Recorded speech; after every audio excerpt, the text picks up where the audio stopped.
Hi, welcome to FCP1. I'm just going to give you a short run through of the Blackboard site for the module, just to show you where everything's housed and what you can do sort of as we move forwards through the module, sort of to be able to interact with all the aspects of it. So by clicking the module homepage at the top, it will always take you back to this screen. Any announcements that we make, so any emails that you might get, will all be under here, so you can have a look back through those if you need to.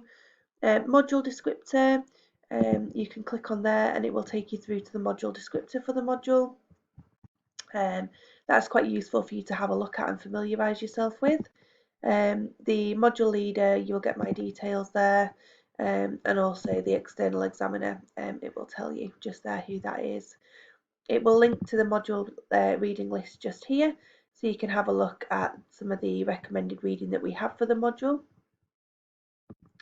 And the course assessment statement, that will link you to your student record. So this obviously brings up mine, but for yourselves it will link you straight to yours. Underneath there, underneath using this site, hopefully you've managed to get to this point because that's how you found the YouTube video for this, and that will talk you through how to orientate you through to the Blackboard site. And then this just talks you through what is housed under different aspects of it. So again, you can familiarise yourself as you go through. Important aspects then, campus map. So this is the collegiate campus. So all your teaching will take place at collegiate campus. So places of note and places that you need to be aware of mostly. So this is Eccles Hall Road, and as you head up Collegiate Crescent here, the main buildings that you need to be aware of are, so here you'll find the library as you head up on the left hand side up Collegiate Crescent, and then as you head up a little bit further you'll find the heart of the campus. Now the heart of the campus will be where you will find the student support services. You'll be able to access the Students' Union, and if you go through the heart of the campus and out the back of it, you will find the student gym as well. So if you wanted to join the student gym, it's just out the back of there.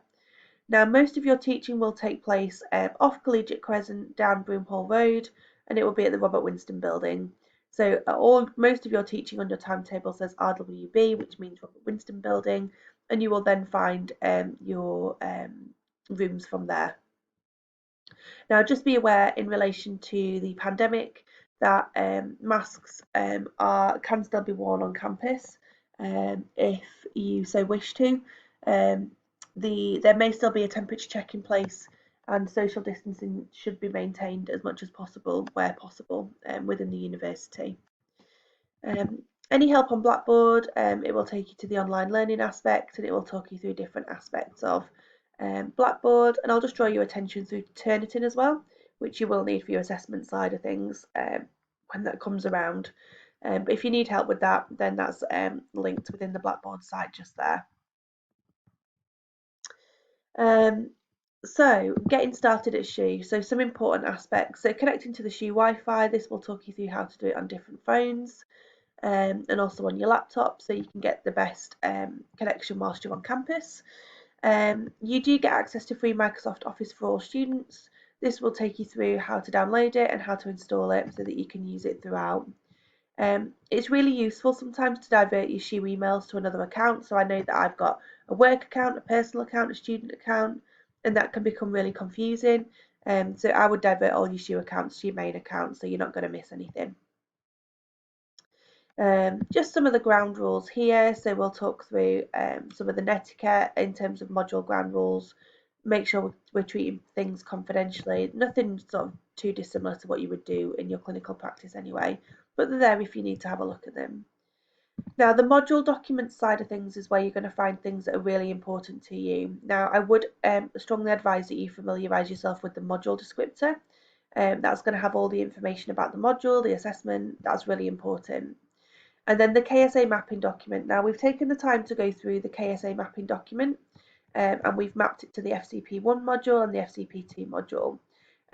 So you'll see where we've ticked things off as we go through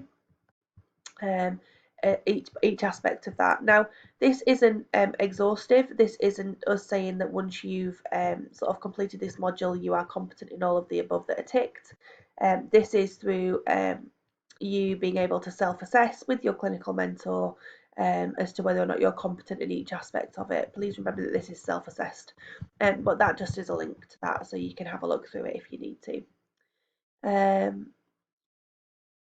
So timetable, you'll find your timetable just here. So as you can see, these are your rooms. So RWB Robert Winston building, and then F208, and who's teaching you, you'll find down the side here. Now please do note that there is a change. Originally we were all teaching on Tuesday, but your 4th day will now be on Monday the 1st of November. So please do make sure that you're aware of that. That's really important. That has changed. That was due to staff availability for teaching. All your staff detail will be found here, so you can find myself and all the other teachers listed here. Now please be aware that I am away for the first part of this module, and I'm not back until the 18th of October. So Shona McLean will be taking over as module leader in that time. So please direct any of your queries through to her if you have any. So just so you know. Now, learning materials, here you'll find a little bit of a lead up to the module, and as we go through each week, you'll find that there's different folders that appear underneath here. For now, just familiarise yourself with the introduction to the module and folder 0, and you'll find everything you need just there. Any of the support resources, again, you'll find your reading list online, some of the useful links that have been provided by the HEE that help you to create your portfolios, etc. They're really useful. There's guides to APA referencing, studying at master's level, critical appraisal, etc. Some really useful tools within there. Now, underneath the assignment, you'll find your assignment brief and the marking criteria. So you'll find the marking criteria for the practical, so that's for your OSCE, and also your marking criteria for your presentations, that's for your portfolio side of things. They're very similar, just slightly different wording to make sure that they fit properly for the assessment that you're going to be undertaking. You'll find lots of help here around assessment, and by the time you come around to doing the assignment itself, your portal for the assignment will have appeared. That appears on your first day of teaching. RefWorks guide, so this helps you to build reference lists. It's a really useful guide and just makes things really easy for you. So you have a look at RefWorks as well. And then you'll find tutor support. So your tutor support for the module will be myself. Up until the 18th of October, it will be Shona McLean. So again, just make sure you're aware of that. Study skills support, I've included loads and loads of different links for you all to have a look at. So do feel free to have a look through all of that. Any queries at all, then do direct those to myself or Shona. And we really look forward to welcoming you onto this module.